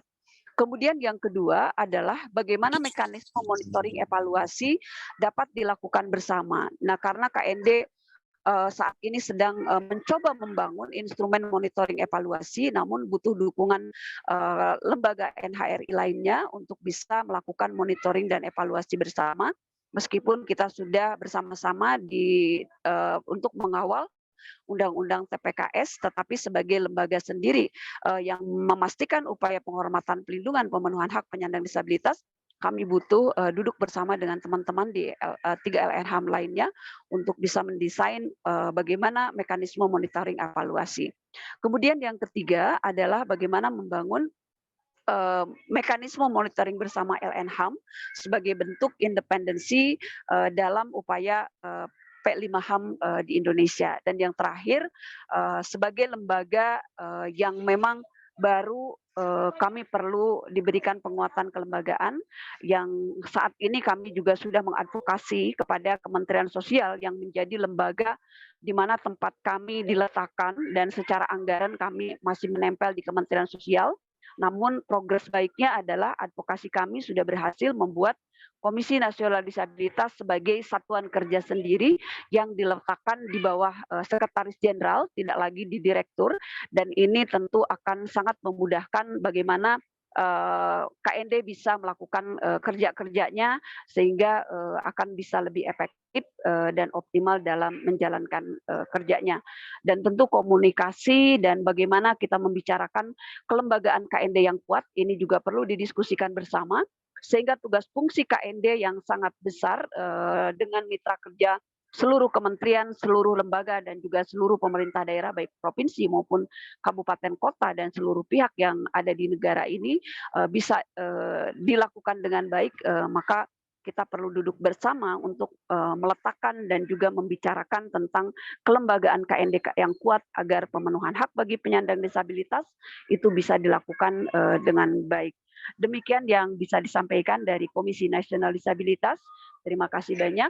Mohon maaf atas segala kekurangannya. Assalamualaikum warahmatullahi wabarakatuh. Waalaikumsalam. Terima kasih banyak Ibu Dante atas pemaparan yang sudah disampaikan. Ya, jadi Ibu Bapak dan teman-teman sekalian, tadi itu kita sudah mendengarkan ya 4 pemaparan dari 4 narasumber, masing-masing dari Komnas HAM yang tadi sudah menjelaskan secara menyeluruh terkait hak-hak isu-isu yang sudah disampaikan. Kemudian juga kita sudah mendengar perspektif perempuan yang sudah disampaikan oleh Kak Reni dari Komnas Perempuan. Demikian juga perspektif anak dari Kak Silvana tadi dari KPAI, dan yang terakhir barusan adalah dari perspektif disabilitas oleh Komisi Nasional Disabilitas yang disampaikan oleh Ibu Dante. Nah, dari seluruh pemaparan-pemaparan itu tentu sudah banyak juga yang ingin mungkin memberikan tanggapan atau ingin mengklarifikasi lebih lanjut. Kita punya waktu sekitar setengah jam. Saya persilakan kepada Ibu Bapak maupun teman-teman di sini yang apabila ingin menyampaikan tanggapan ataupun ingin memberikan klarifikasi ataupun memberikan pertanyaan. Saya melihat di sini hadir cukup banyak ya teman-teman yang juga sudah ikut dalam proses pembuatan laporan, ikut dalam konsultasi, dan juga mungkin dari berbagai perspektif. Kami persilakan apabila ada yang ingin bertanya.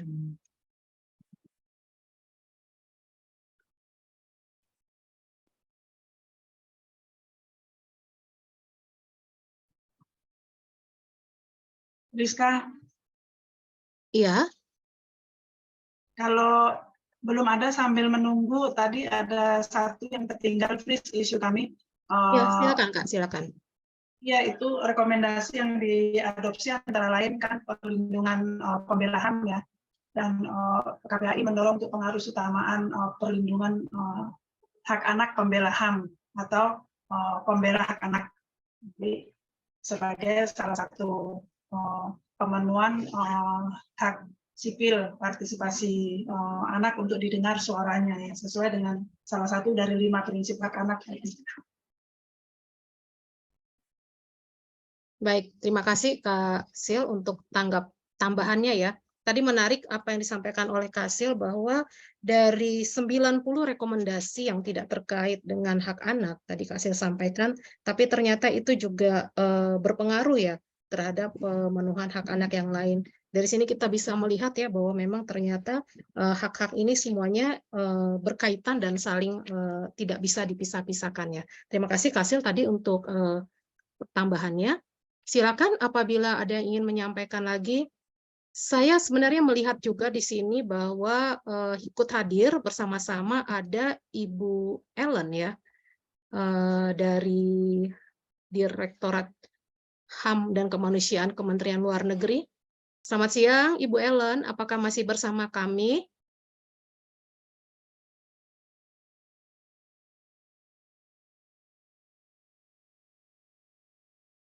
Tidak ada ya.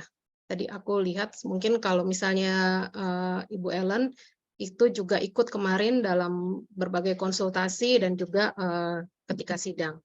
Kemudian ini juga ada Mas Budi dari Franciscan International, raise hand. Silakan Mas Budi, apabila ada yang ingin disampaikan. Terima kasih sekali atas kesempatan untuk hadir bersama dengan kawan-kawan dari Komnas, dari berbagai Komnas, dan terima kasih sekali atas paparan serta analisa yang telah disampaikan mengenai hasil dari UPR yang baru saja diadopsi beberapa hari yang lalu. Saya kira keterlibatan Komnas, berbagai Komnas dalam proses UPR patut mendapatkan catatan yang sangat baik, dan kami dari NGO internasional seperti saya dari Franciscan International sangat menghargai adanya dialog yang cukup terbuka antara berbagai Komnas dengan kami di tingkat internasional.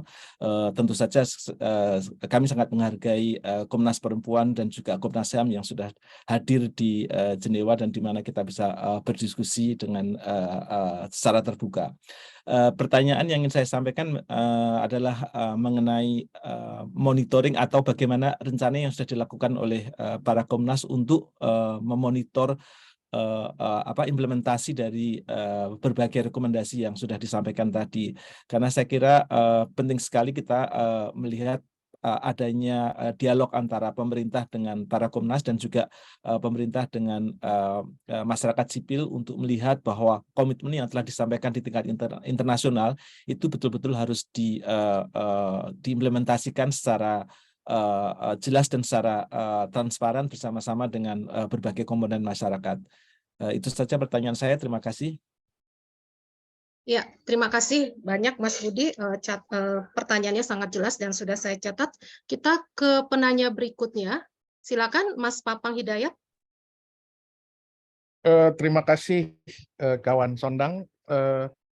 Saya kira meeting ini luar biasa karena biasanya sebelum-sebelumnya kita selesai kalau pemerintah sudah mengambil rekomendasi gitu ya, tapi ada pertemuan strategis lintas sektor, ada NGO, ada NHRI, ada perwakilan pemerintah yang menurut saya cukup baik. Dan kemarin juga Kementerian Luar Negeri ya, itu juga sebelum mengambil rekomendasi dia bikin konsultasi nasional walaupun terbatas gitu ya, cuma NGO-NGO di Jakarta yang bisa gitu. Nah, saya cepat saja, itu semua rekomendasi yang diterima itu kebanyakan mungkin prosesnya dipimpin langsung oleh Kementerian Luar Negeri walaupun dia membuat kriteria-kriteria ya, dan sebetulnya masih banyak instansi negara khususnya di pemerintahan, apalagi di level daerah provinsi ke bawah itu mungkin tidak terlalu familiar dengan mekanisme UPR karena kan yang terwakili kebanyakan adalah Kemlu gitu ya. Nah, saya kira penting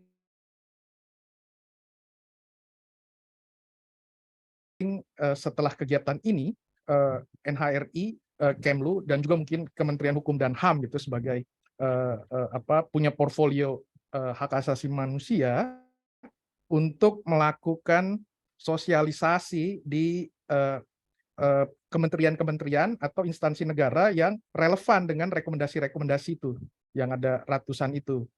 Nah, di situ kemudian kita lihat peluang beberapa NGO saya pikir juga bersedia untuk engage dengan mereka untuk bagaimana mengimplementasi hasil-hasil rekomendasi yang sudah diterima oleh Indonesia.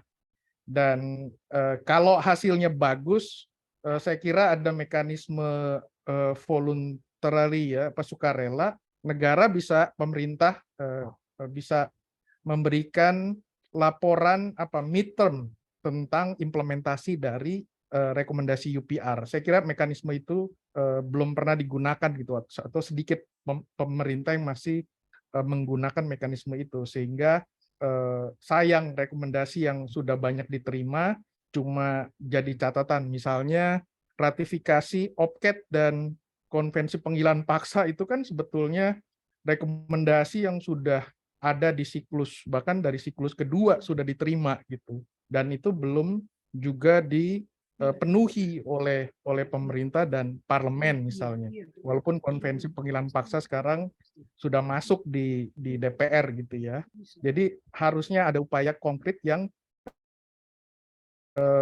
harus kita coba, yang dulu belum pernah dicoba gitu ya. Jadi NHRI sebagai separuh negara, bukan separuh negara, separuh institusi negara tapi independen, itu bisa mengambil semacam inisiatif bersama Kemlu atau Kemlu dan kementerian-kementerian lainnya lah gitu untuk implementasi rekomendasi tadi. Terima kasih gitu kawan Sondang. Baik, terima kasih banyak Papang. Kemudian apakah masih ada yang ingin bertanya sebelum kita sambil menunggu, mungkin bisa kita lanjut ya. Jadi tadi ada pertanyaan yang pertama itu dari Mas Budi menggarisbawahi mengenai rencana kerja untuk memonitor hasil rekomendasi-rekomendasi ini, yaitu bagaimana rencananya dari NHRI sendiri untuk melakukan monitoring terhadap pelaksanaan rekomendasi-rekomendasi. Nah, hal ini juga tadi dipertegas ya oleh Papang yang menyampaikan bahwa bagaimana nanti tindak lanjutnya. Dia menyarankan agar ada sosialisasi yang dilakukan kepada menteri-menteri terkait ya, KL-KL terkait yang memang menjadi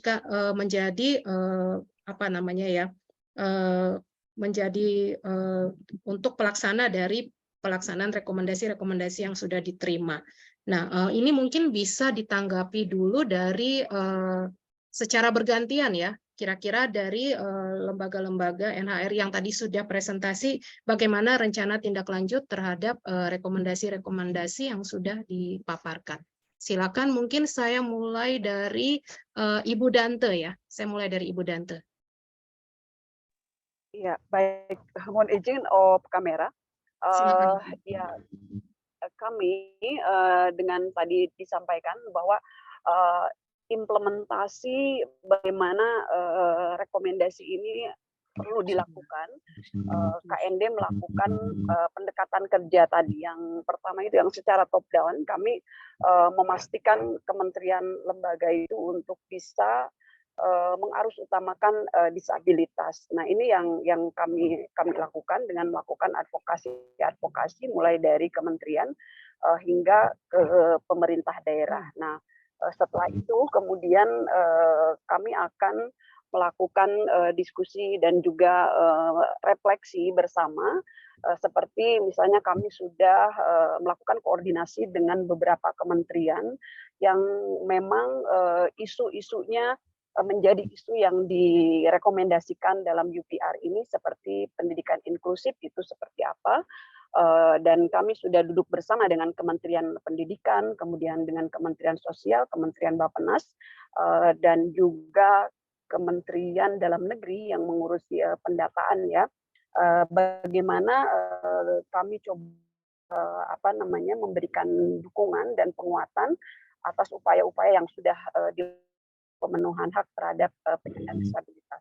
Nah, itu adalah hal yang telah kami lakukan, dan hal yang lainnya kemudian untuk di tahun-tahun berikutnya tentu kami akan melakukan pemantauan lebih ya setelah kami melakukan sosialisasi duduk bersama, kemudian kami akan melihat progresnya seperti apa untuk kita terus evaluasi lebih lanjut lagi. Mungkin untuk sementara itu jawabannya.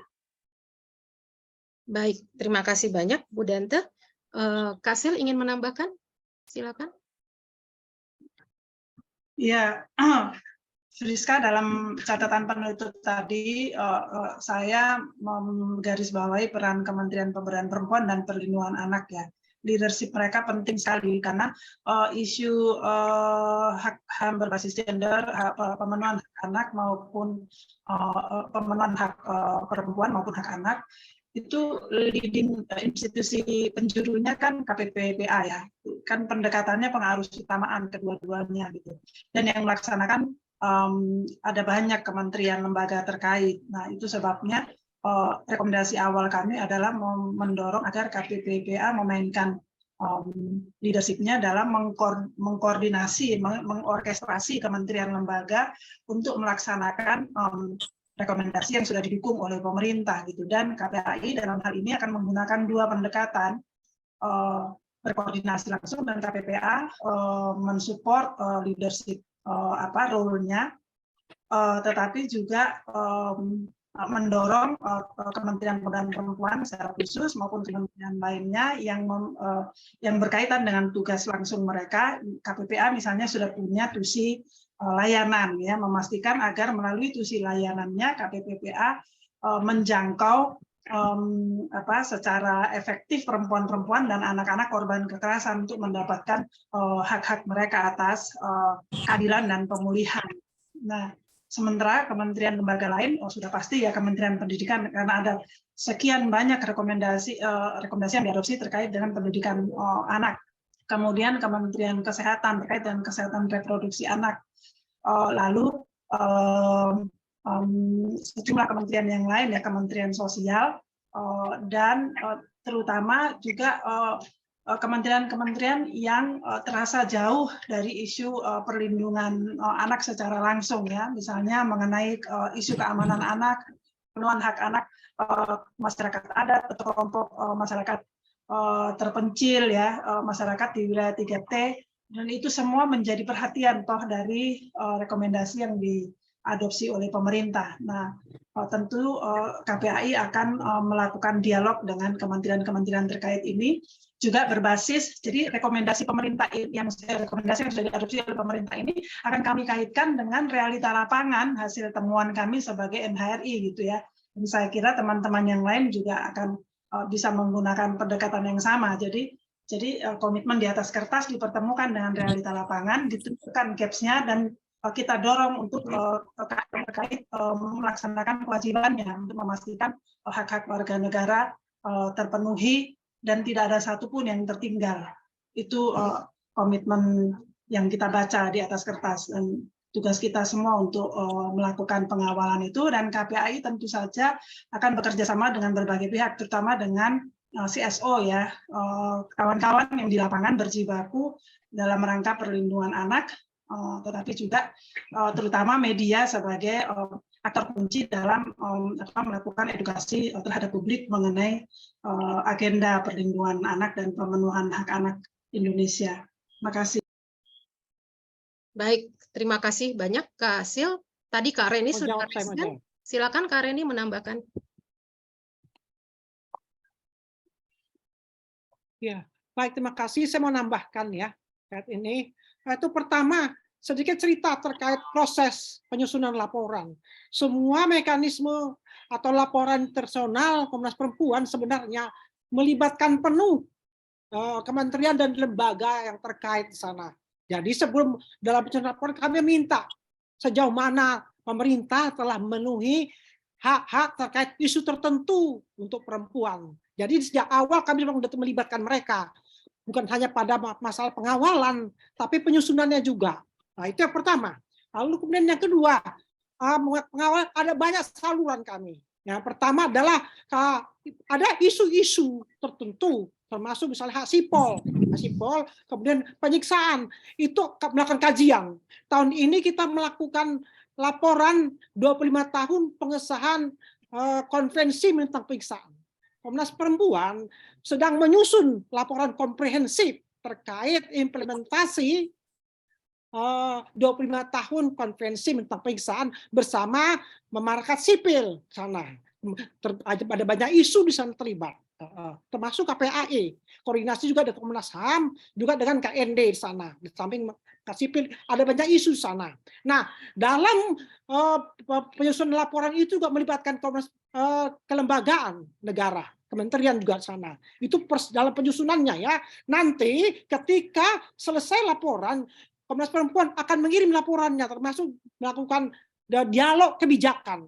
Di situ akan menyinggung instrumen HAM yang diadopsi itu menjadi alat tagih bagi Komnas Perempuan untuk meminta agar itu tidak lanjuti. Misalnya isu konflik sumber daya alam atau pertambangan di mana hak untuk lingkungan hidup yang sehat dan layak bagi komunitas terdampak. Nah, jadi instrumen itu akan kami singgung di sana, satu alat tagih. Begitu juga terkait dengan rekomendasi kepada kasus-kasus pengaduan kepada kami, alam, penyiksaan, kemudian isu minoritas seksual atau dan Papua, itu adopsi itu alat tagih bagi kami kepada kementerian terkait bahwa pemerintah sudah mengadopsi ini, maka mohon tindak lanjutin seperti itu. Ini salah satu mekanisme kami, di samping juga melakukan dialog kebijakan yang lain-lainnya.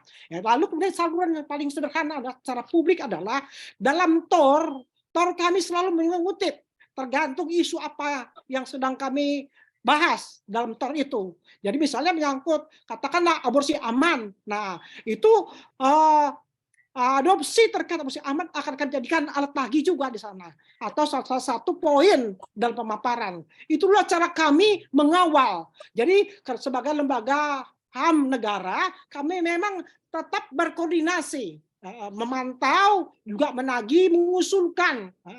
Selain juga menjadi mitra bagi mereka, tapi juga dengan berbasis fakta-fakta yang kami temui di lapangan. Itu salah satu cara kami mengawal pengadopsian UPR maupun mekanisme atau instrumen HAM internal lainnya. Itu saja, terima kasih. Baik, terima kasih banyak Kak Reni. Sebenarnya tadi Ibu Adnika sudah keluar. Apakah dari Komnas HAM akan dijawab sekarang atau nanti sekalian sama penutup, Bang Dawai? Boleh jawab sekarang, boleh? Silakan. Sedikit ya. Jadi silakan, Pak Dawai. Yang pertama tadi dari Mas Pap, saya respon dulu Mas Papang ya. Jadi saya kira ide Mas Papang ini menurut saya bagus sekali ya. Jadi hasil atau komitmen-komitmen yang sudah disampaikan oleh pemerintah Indonesia ini didiseminasikan lagi kepada kementerian dan lembaga, ditunjukkan kepada kementerian dan lembaga apa saja komitmen-komitmennya, sehingga kementerian dan lembaga terkait itu nanti akan menindaklanjuti, diharapkan akan menindaklanjuti ya. Nah, karena itu terkait juga dengan Mas Budi tadi, bahwa memang kita perlu melihat dan memonitor ya. Jadi monitoring ini akan terus kita lakukan terkait dengan komitmen tadi, sejauh mana implementasinya. Dan tadi saya kira sepakat juga bagaimana NHRI ini, National Human Rights Institution, ada 4 ya.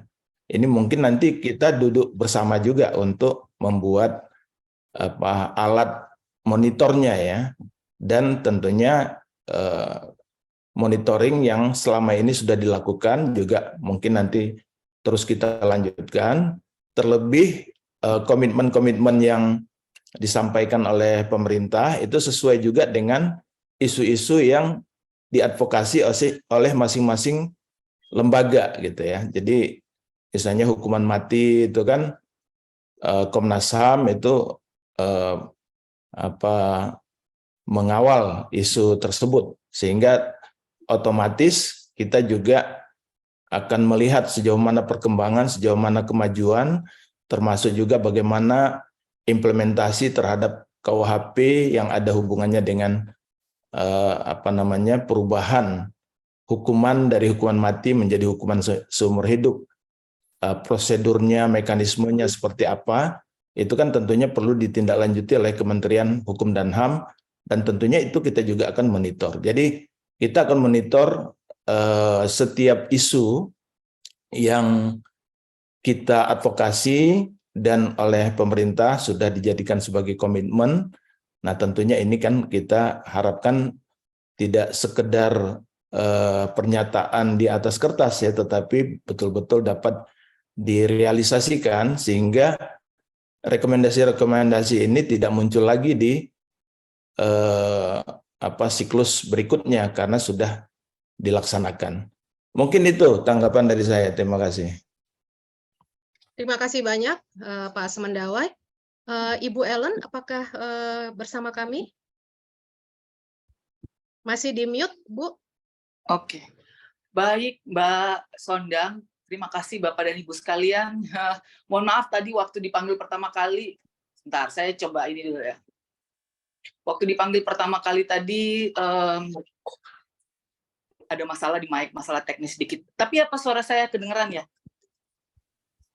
Jelas sekali, Mbak. Jelas, Bu. Oh ya, baik.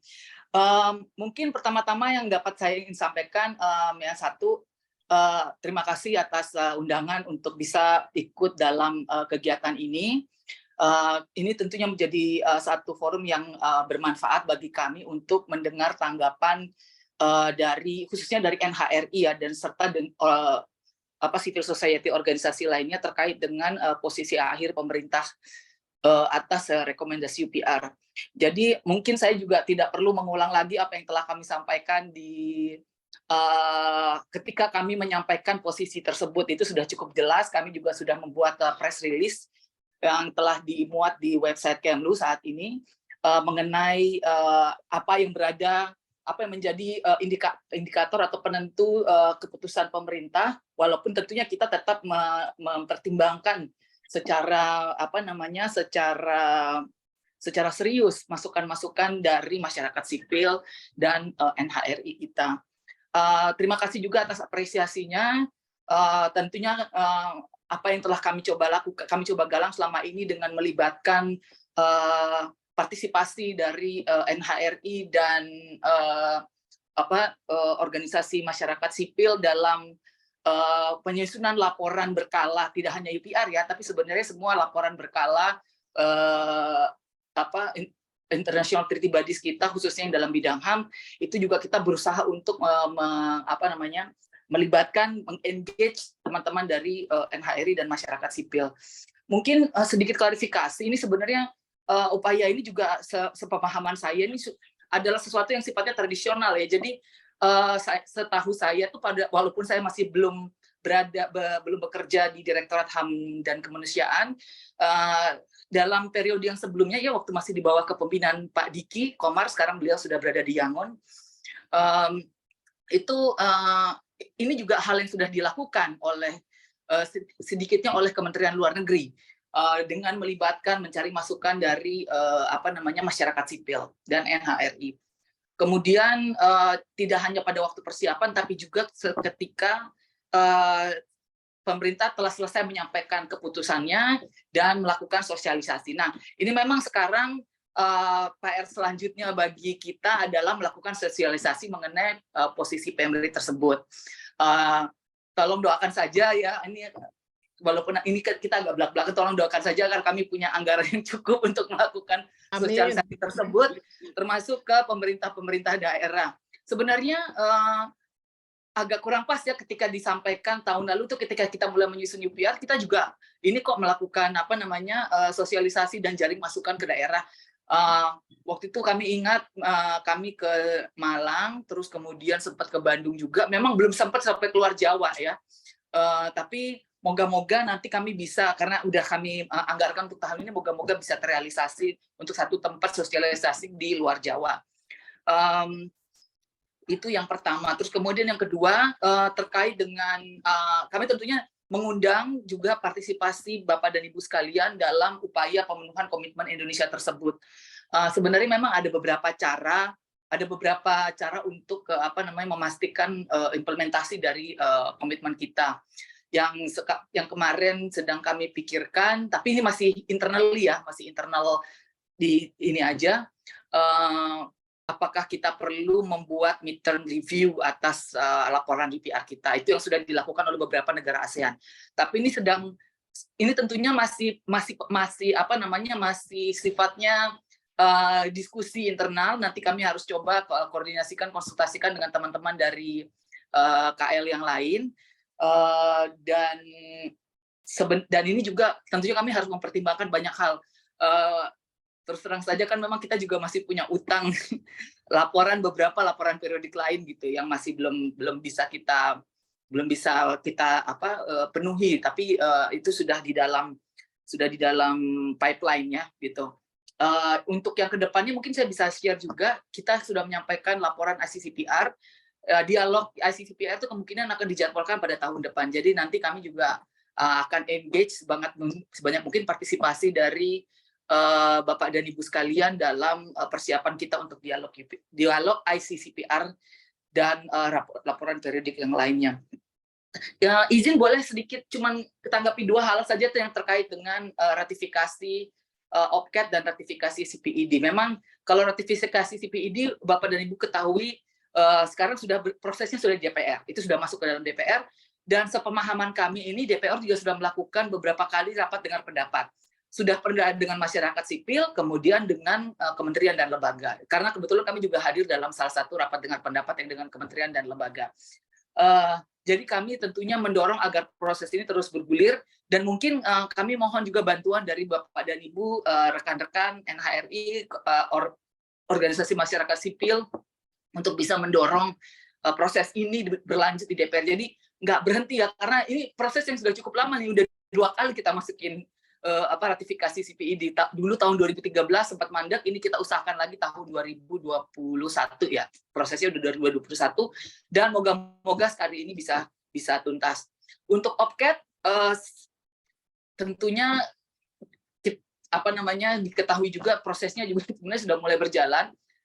Sekarang ini pemerintah sedang berusaha menyusun roadmap ratifikasi OPCAT. Ya, saya tidak bisa menjanjikan berapa lama ya tapi yang pasti roadmap-nya itu sedang disusun, dan di sini kita sudah melihat ada komitmen setidaknya dari kalangan pemerintah untuk melanjutkan proses dalam roadmap ini. Jadi partisipasi dari masyarakat sipil juga tentunya akan kita sangat hargai dan kita sangat welcome. Saya kira sementara itu dulu, Mbak Sondang, Bapak dan Ibu sekalian. Terima kasih. Baik, terima kasih banyak Ibu Ellen, tadi sudah menyampaikan poin-poin yang sangat penting ya, dan terkait juga rencana-rencana ke depan. Menanggapi langsung dari harapan kita, yaitu akan ada sosialisasi ke daerah-daerah mengenai hasil rekomendasi dari UPR ini, dan kemudian juga sudah mungkin sudah mulai bisa mendiskusikan mengenai midterm review dan juga penyelesaian hutang-hutang laporan yang lainnya. Kita tunggu bersama Ibu untuk proses-proses selanjutnya. Dengan demikian, maka saya rasa dan juga dengan melihat waktu, saya rasa diskusi kita mengenai tanggapan dan catatan kritis bisa kita selesaikan di sini. Untuk selanjutnya, saya akan kembalikan kepada MC kita, Rida Zazra, untuk melanjutkan ke acara selanjutnya. Terima kasih dan selamat sore. Baik, terima kasih Mbak Sondang atas telah diselesaikannya proses diskusi terkait dengan tanggapan dan catatan kritis mengenai Lembaga HAM RI atas pengadopsian 269 rekomendasi di UPR siklus keempat ini. Oleh karena itu, mari saja langsung kita akhiri diskusi kali ini, yaitu dengan sambutan penutup dari Bapak AH Semendawai selaku Wakil Ketua Komnas HAM. Bapak, dipersilahkan. Baik, terima kasih. Selamat sore. Assalamualaikum warahmatullahi wabarakatuh. Selamat sore. Alhamdulillah ya, proses pembahasan hasil adopsi rekomendasi sudah berjalan dengan baik. Terima kasih tentunya kepada semua pihak yang sudah hadir, terutama rekan-rekan dari NHRI yang sudah memaparkan ya, baik Ketua Komnas Perempuan, Ketua Komnas HAM, Mbak Silvana dari KPAI dan Mbak Dante dari KND, dan juga tadi Mbak Ellen ya dari Kementerian Luar Negeri sudah memberikan penjelasan. Tentunya kami sampaikan terima kasih yang tidak terhingga, dan tadi juga sudah disampaikan sejumlah highlight isu-isu yang menjadi perhatian dari NHRI, baik yang sudah diterima oleh pemerintah rekomendasinya maupun yang diberikan catatan atau yang diterima sebagian. Saya kira ini penting untuk terus kita highlight ya, isu-isu apa saja yang menjadi perhatian kita agar terus mendapatkan upaya sungguh-sungguh untuk menyelesaikan berbagai permasalahan yang masih ada ini. Kita tahu bahwa komitmen itu sebagai langkah awal dalam rangka untuk menjawab ya persoalan-persoalan, tetapi jawabannya itu sendiri kan belum selesai gitu. Jadi ini baru langkah awal saja. Nah, oleh karena itu kami ingin memberikan beberapa stressing point ya pada kesempatan ini. Yang pertama tentunya kami mendorong pemerintah untuk memberikan perhatian yang lebih terhadap rekomendasi yang terus berulang ya. Sudah diterima oleh pemerintah dalam UPR sebelumnya, tetapi ternyata masih sebenarnya itu sudah ada dari siklus sebelumnya seperti ratifikasi konvensi OPCAT maupun penghapusan penghilangan orang secara paksa misalnya. Nah, meskipun tadi Bu Ellen sudah sampaikan bahwa ada langkah-langkah konkret, langkah-langkah positif, dan tentunya kita sangat apresiasi hal tersebut, dan ya kita harus terus bekerja tentunya untuk memastikan bahwa ratifikasi itu akan terlaksana. Terutama misalnya untuk OPCAT sendiri tadi sudah disampaikan oleh Mbak Raini bahwa ini ulang tahun yang ke-25 untuk ratifikasi anti penyiksaan di Indonesia. Nah, sudah saatnya saya kira untuk kita meratifikasi OPCAT, terlebih ini koalisi untuk pencegahan penyiksaan di Indonesia juga sudah cukup lama bekerja, dan mudah-mudahan ada langkah konkret tadi, peta jalan ya, roadmap untuk ratifikasi OPCAT itu. Mudah-mudahan dalam proses pembahasannya kita juga dilibatkan, dan juga nanti ada langkah real yang bisa kita pastikan untuk tidak dalam waktu lama ini bisa diratifikasi.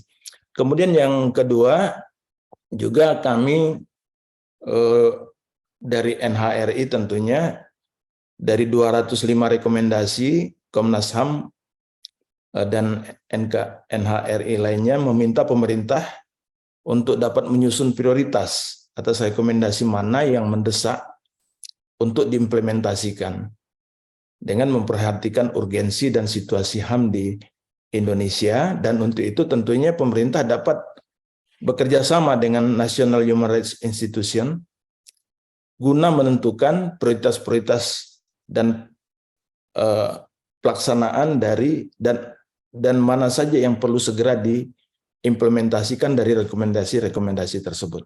Jadi saya kira ini juga bukan hanya terkait dengan pelaporan, tetapi juga terkait dengan prioritas mana yang harus didahulukan. Saya kira perlu juga kita diskusikan secara bersama, karena tidak mungkin semua komitmen itu dilaksanakan sekaligus ya. Tetapi kita tentunya perlu bikin ranking-rankingnya gitu ya. Kemudian yang lain adalah kami juga mengajak seluruh elemen masyarakat untuk memantau dan mendorong pelaksanaan dari komitmen-komitmen pemerintah terhadap rekomendasi UPR tersebut, dan memastikan bahwa masyarakat sipil dan CSO mendapat kesempatan untuk memberikan masukan dan tanggapan terhadap pelaksanaan rekomendasi tersebut. sehingga pelaksanaan dapat berjalan dengan transparan dan partisipatif, termasuk kerjasama dengan lembaga pemerintah, LSM, dan masyarakat sipil untuk memastikan bahwa pelaksanaannya dilakukan dengan optimal. Terkait diseminasi informasi, ini tadi yang disinggung oleh Mas Papang, kami juga tentunya mendorong pemerintah untuk secara berkelanjutan melakukan diseminasi informasi terkait dengan pelaksanaan rekomendasi UPR siklus 4 ini. Dan ini tentunya bertujuan untuk memberikan pemahaman yang lebih baik bagi masyarakat terkait dengan rekomendasi yang dijalankan oleh pemerintah. Komnas HAM juga akan terus, Komnas HAM dan NHRI tentunya akan terus melakukan advokasi terkait dengan pelaksanaan rekomendasi UPR. Jadi kami tidak hanya memonitor tentunya implementasi, tetapi juga bahkan bisa jadi menginisiasi atau mengajak agar supaya rekomendasi itu dilaksanakan. Nah, hal ini meliputi upaya memperjuangkan implementasi rekomendasi yang belum dijalankan, serta memberikan rekomendasi tambahan untuk meningkatkan kualitas pelaksanaannya. Dan NHRI akan melakukan pembahasan intensif atas rekomendasi tersebut, termasuk menyusun rencana aksi bagi monitoring atas implementasi selama 5 tahun ke depan. Tadi Mas Budi juga sudah mengangkat isu tersebut, bagaimana NHRI melakukan monitoring, dan mungkin kita juga perlu membuat tools yang bisa kita gunakan untuk melakukan monitoring terhadap implementasi dari komitmennya. Nah, dengan demikian ternyata dari diskusi kita hari ini menunjukkan bahwa dengan selesainya siklus keempat tersebut, ternyata kerja kita tidak selesai. Bahkan tetapi kerja kita malah semakin banyak ini. Jadi kita harus melakukan langkah-langkah advokasi, hal-hal yang mungkin masih dibuat catatan atau baru diterima sebagian oleh pemerintah, tentunya perlu dilakukan advokasi lebih lanjut ya. Kemudian juga kita juga punya tanggung jawab untuk memastikan implementasinya, sehingga kerja-kerja kita ini akan terus berlangsung di masa yang akan datang. Nah, oleh karena itu kita berharap bahwa NHRI terus kompak ya, seiring sejalan dan membangun sinergitas untuk memberikan perhatian terhadap implementasi komitmen, serta terus mengadvokasi isu-isu yang sudah kita tangani selama ini. Nah, saya kira itu saja yang dapat kami sampaikan sebagai kata penutup. Sekali lagi terima kasih atas kehadiran partisipasi Bapak Ibu sekalian, baik dari NHRI, dari NGO, dari media, dari kementerian dan lembaga yang sudah hadir pada hari ini. Terima kasih. Mudah-mudahan kegiatan ini memberikan manfaat bagi kita semua. Saya akhiri, wabillahi taufiq wal hidayah. Wassalamualaikum warahmatullahi wabarakatuh. Baik. Waalaikumsalam. Terima kasih banyak Bapak Samendawai. Baik, dengan demikian setelah disampaikannya sambutan penutup dari Bapak Samendawai, maka diskusi kali ini akan ditutup secara resmi dan segera berakhir. Sekali lagi terima kasih Bapak Ibu sekalian dan para hadirin yang telah menghadiri diskusi ini. Semoga bermanfaat dan terus menunjang kerja-kerja kita ke depannya. Terima kasih, selamat sore. Selamat sore. Terima kasih semuanya atas kehadirannya. Terima kasih. Selamat sore. Terima kasih, Rifana, Papang, Mas Budi, Mbak Terima Ellen. Makasih ya Bu Ellen. Makasih banyak, sama-sama Mbak. Terima Ya, kasih. kakak-kakak dari CSO, Ibu Atas, Kak Asriana. Terima kasih semuanya. Sampai kasih Bang Dawai. Yuk, sama-sama. Selamat menyambut buka puasa ya. Terima kasih banyak ya. Mas Budi dan semuanya. Terima kasih, saya pamit. Terima kasih, kami pamit. Izin mematikan ruang Zoom. Terima kasih semuanya, sampai bertemu kembali.